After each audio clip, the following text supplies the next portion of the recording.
নমস্কার।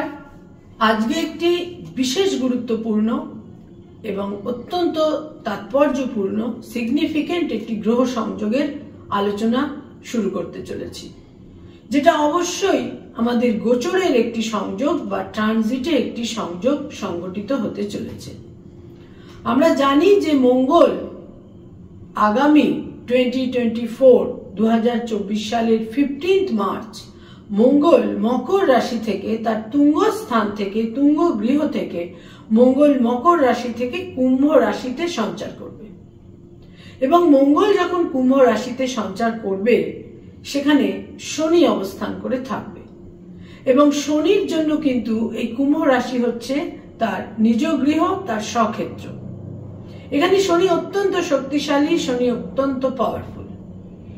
এই শনির ঘরে মঙ্গল এবং এই স্বক্ষেত্রস্থ শনির সঙ্গে মঙ্গলের একটি সংযোগ, কনজাংশন বা সহাবস্থান সংঘটিত হবে এবং এই শনি মঙ্গলের সংযোগ আমাদের 12টা রাশি লগ্নের জাতক জাতিকাকে কিন্তু অতি অবশ্যই এবং বিভিন্ন ভাবে কিন্তু আমাদের এফেক্ট করবে, আমাদের নানা রকমের ফলাফল দিয়ে থাকবে। মেষ থেকে মীন পর্যন্ত 12টা রাশি নিয়ে আমি 12টা রাশি লগ্ন সম্পর্কে এই শনি মঙ্গলের সংযোগ কি ধরনের ফলাফল দিতে পারে সেটা নিয়ে আমি পরবর্তী একের পর এক ভিডিও আপনাদের সামনে উপস্থিত করব 12টা রাশি লগ্ন সম্বন্ধে আলাদা আলাদা করে। কিন্তু আজকে যেটা মুখ্য বা মূল দিক সেটা হচ্ছে যে শনি এবং মঙ্গলের যে এই সংযোগ তার সম্পর্কে সামান্য কিছু একটা প্রাথমিক কথাবার্তা, প্রাথমিক একটা আলোচনা। শনি এবং মঙ্গল, আমাদের তো একটা ধারণা আছে যে শনি এবং মঙ্গল একত্রিত হওয়া মানে একটা প্রচন্ড ভয়ের ব্যাপার, প্রচন্ড ভয়াবহ দিক, প্রচন্ড বিপর্যয়, ধ্বংসের দিক। এটা কখনো কখনো কিছু কিছু ক্ষেত্রে সত্য, কিন্তু এটা সব সময় সার্বিকভাবে সর্বক্ষেত্রে সত্য নয় এবং সব সময় কিন্তু সব গোচরের ফল বা ট্রানজিটের ফল সমস্ত জাতক জাতিকাকে কিন্তু একই রকমের ফলাফল দিয়ে থাকে না। অনেক সময় অনেক গোচরের ফল কিন্তু একেবারে জাতক জাতিকা টের পর্যন্ত পান না, একেবারে নিষ্ক্রিয়ভাবে সেই গোচর কিন্তু তার সংঘটিত হয়ে যায়, জাতক জাতিকা কোনো অনুভব করতে পারেন না। আবার বহু ক্ষেত্রে বহু গোচর জাতক জাতিকাকে কিন্তু একেবারে নাড়া দিয়ে যায়, একেবারে তোলপাড় করে দিয়ে যায়। শনি এবং মঙ্গলের সংযোগ 15 মার্চ মঙ্গল কুম্ভ রাশিতে সঞ্চার করছে। মঙ্গল কুম্ভ রাশিতে সঞ্চার করছে 15 মার্চ 2024, কুম্ভ রাশি অর্থাৎ সাইন অ্যাকোয়ারিয়াস, ন্যাচারাল জোডিয়াকের 11th হাউস, যে ঘরে শনি নিজেই অবস্থান করে রয়েছে এবং এটা শনির ওন সাইন, নিজস্ব গৃহ বা স্বগৃহ। এখানে মঙ্গল সঞ্চার করছে।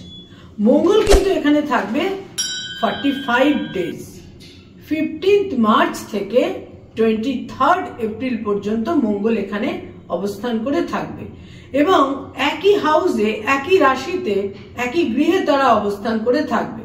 কিন্তু এখানে সবচেয়ে ক্লোজ প্রক্সিমিটি, একেবারে যেটাকে আমরা বলি কুজো শনি সংযোগ যেটাকে বলি, তো সেই ক্লোজ প্রক্সিমিটি বা একই নক্ষত্রে তারা যে অবস্থান করে থাকবে সেটা কিন্তু সংঘটিত হবে 10th এপ্রিল এবং তারপর 23 এপ্রিল মঙ্গল কিন্তু কুম্ভ রাশি থেকে সঞ্চার করে মীন রাশিতে সে চলে আসছে।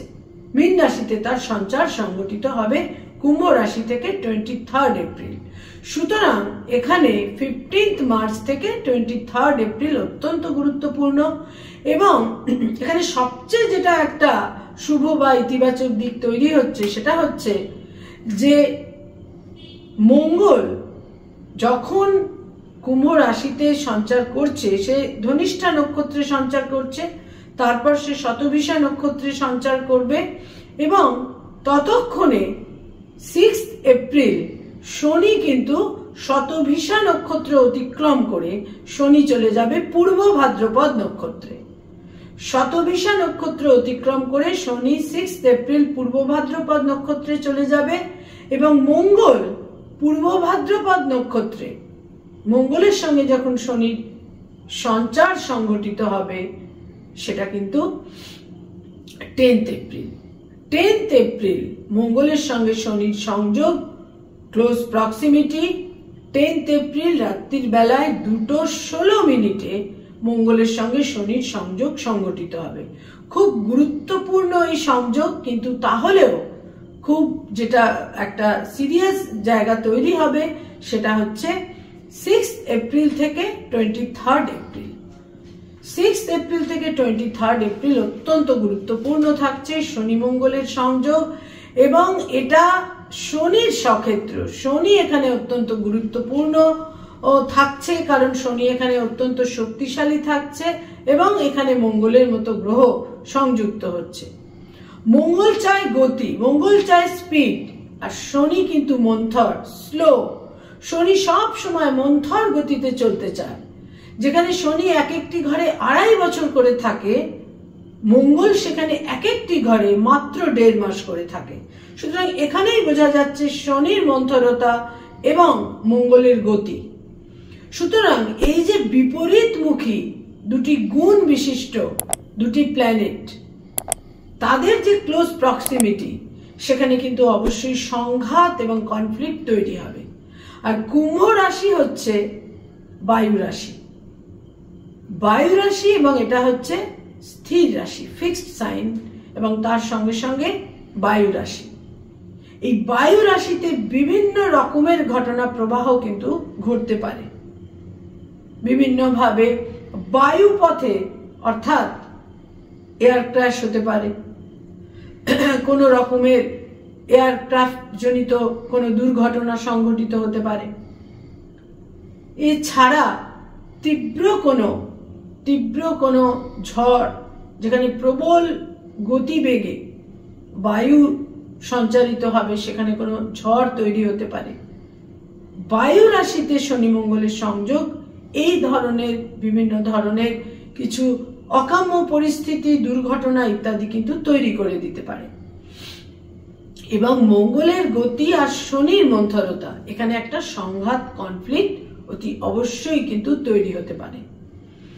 এখানে আরো একটি দিক বিশেষ গুরুত্বপূর্ণ, সেটা হচ্ছে যে কুম্ভ রাশিকে বলা হয়, কুম্ভ রাশির মধ্যে একটা এক্সেন্ট্রিক ব্যাপার রয়েছে, যারা খুব সাধারণ নয়, খুব স্বাভাবিক নয়, যেখানে একটা আনইউজুয়াল দিক থাকছে। ফলে কুম্ভ রাশিতে এই শনি মঙ্গলের সংযোগ কিন্তু যে কোনো রকমের আনইউজুয়াল ঘটনা প্রবাহ যে কোনো রকম ভাবে সামাজিক ক্ষেত্রে হতে পারে, কোনো দুর্ঘটনার ক্ষেত্রে হতে পারে, কোনো ক্রাইমের ক্ষেত্রে হতে পারে, কোনো প্রাকৃতিক দুর্ঘটনা হতে পারে, কোনো এয়ার ক্র্যাশ তৈরি হতে পারে, বিভিন্ন রকম ভাবে কিন্তু কোনো অকাম্য পরিস্থিতি তৈরি হতে পারে। কারণ এখানে মঙ্গলও শক্তিশালী থাকবে, কারণ সে জাস্ট তার তুঙ্গ ঘর অতিক্রম করে সেকেন্ড হাউসে যাচ্ছে, এবং সেটা শনির অত্যন্ত পাওয়ারফুল একটি ঘর, এবং ন্যাচারাল জোডিয়াকের 11th হাউস, ন্যাচারাল জোডিয়াকের একাদশ ঘর। এবং এই একাদশ ঘরকে কিন্তু আমরা সাধারণত বলে থাকি লাভ স্থান, ন্যাচারাল জোডিয়াকের কালপুরুষের এটা একাদশ ঘর।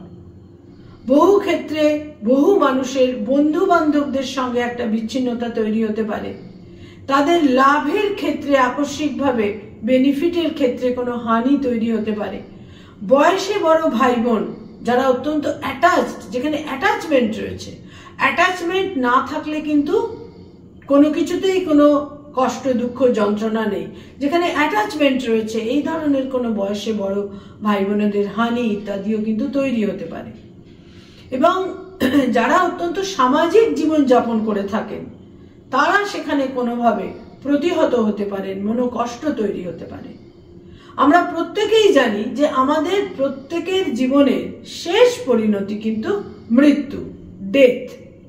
এটা আমরা প্রত্যেকেই জানি যে আমাদের প্রত্যেকটা হিউম্যান বিইং এর কিন্তু শেষ পরিণতি হচ্ছে মৃত্যু। কিন্তু তা সত্ত্বেও আমরা সর্বদা কিন্তু ভয়ভীত থাকি। এমনকি মৃত্যুর একেবারে যখন মানুষ কোনোভাবে মৃত্যু শয্যায়, তখনও কিন্তু সে বাঁচতে চায়, যে সে বাঁচতে চায়, সে বেঁচে থাকতে চায়। কোনো ভয় নেই তো, কোনো প্রাণ বিয়োগের ভয় নেই তো। এই ভয় কিন্তু সবসময় মানুষের মধ্যে থাকে। এবং শনি মঙ্গল একত্রিত হয়ে যদি কোনো দুর্ঘটনা ঘটায় সেটা কিন্তু একটা আকস্মিক ভাবে হঠাৎ করে, এবং সেখানে কোনো রকম তার কোনো ইন্টিমেশন থাকে না, কোনো আগাম পূর্বাভাস থাকে না, আকস্মিক ভাবে কোনো দুর্ঘটনা কিন্তু সংঘটিত হয়ে যেতে পারে। বহু ক্ষেত্রে বহু মানুষের একটা ফিজিক্যাল লেভেলে কোনো সার্জারি, রক্তপাত ইত্যাদিরও সম্ভাবনা কিন্তু থাকে। বহু ক্ষেত্রে আমরা দেখতে পাই শনি মঙ্গল একত্রে হয়ে বিশেষ কোনো হাউসে অবস্থান করে থাকলে অনেক সময় অঙ্গহানি, অঙ্গচ্ছেদ ইত্যাদিও কিন্তু ঘটে থাকে। বহু ক্ষেত্রে যুদ্ধ বিগ্রহ ইত্যাদিও ঘটে থাকে। এবং আমরা জানি এখন হয়তো আজ আর সেইভাবে অতটা মিডিয়ার মাধ্যমে অতটা হয়তো আমাদের কাছে আর সেইভাবে এটা অনেকটা মানুষের কাছে গা সওয়া হয়ে গেছে। দুটি দেশের মধ্যে যে নিরন্তর যুদ্ধ হয়ে যাচ্ছে আমরা দেখতে পাচ্ছি ইউক্রেন এবং রাশিয়ার মধ্যে, এই সমস্ত যুদ্ধ বিগ্রহগুলোও কিন্তু আরো মর্মান্তিক, করুণ পরিণতি, যন্ত্রণাদায়ক জায়গায় কিন্তু পৌঁছতে পারে। বিভিন্নভাবে বিভিন্ন ক্ষেত্রে কনফ্লিক্ট, সংঘাত ইত্যাদি তৈরি হতে পারে। আবার যারা অত্যন্ত শক্তিশালী, যাদের আমরা বলি লৌহ মানব বা লৌহ মানবী, যারা অত্যন্ত শক্তিশালী, যাদের সহ্য, যাদের ধৈর্য, যাদের মনোবল একটা তীব্র জায়গায়, তারা কিন্তু বিভিন্নভাবে অনেক নেগেটিভ পরিস্থিতিকে তারা করায়ত্ত করতে পারবেন, কন্ট্রোল করতে পারবেন, অতিক্রম করতে পারবেন এবং তারা কিন্তু জয়লাভ করতে পারবেন। 11th house, natural জুডিয়াকের 11th house কিন্তু মানুষকে জয় দিয়ে থাকে, বিজয় দিয়ে থাকে। সে কিন্তু বিজয় লাভ করে থাকে, সে সর্বক্ষেত্রে কিন্তু জয়লাভ করতে পারে। এবং শনি এবং মঙ্গল, মঙ্গলের গতি এবং শনির মন্থরতা, মঙ্গলের অ্যাকশন এবং শনির দূরদর্শিতা। শনি সবসময় সমস্ত কিছুর পরিণতি চিন্তা করে। মঙ্গলের কাছে তাৎক্ষণিক পরিস্থিতি সবচেয়ে বেশি তার কাছে একটা রিয়াকশন তৈরি করে দেয়। এই মুহূর্তে প্রেজেন্ট কন্ডিশন, প্রেজেন্ট সিনারিও, তাৎক্ষণিক পরিবেশ পরিস্থিতি তাকে সবচেয়ে বেশি অ্যাকশনের দিকে ধাবিত করায়। আর শনি সবসময় যে কোনো কিছুর পরিণতি বা শেষ পরিণতি কি হতে পারে, আলটিমেট রেজাল্ট কি হতে পারে, সেটা চিন্তা ভাবনা করে কিন্তু শনি কাজ করে। সবটাই বিপরীত, সবটাই বিপরীতমুখী। শনি এবং মঙ্গলের যে গুণগত বৈশিষ্ট্য আমাদের জ্যোতিষশাস্ত্রে, অ্যাস্ট্রোলজিতে দেওয়া হয়েছে, সেটা সবটাই কিন্তু একটা বিপরীত গুণ বিশিষ্ট। ফলে বহু ক্ষেত্রে মানুষ একটা দোটানার মধ্যে, একটা ডাইলেমার মধ্যে মানুষ কিছুটা দ্বিধান্বিতও হবেন, অতি অবশ্যই হবেন।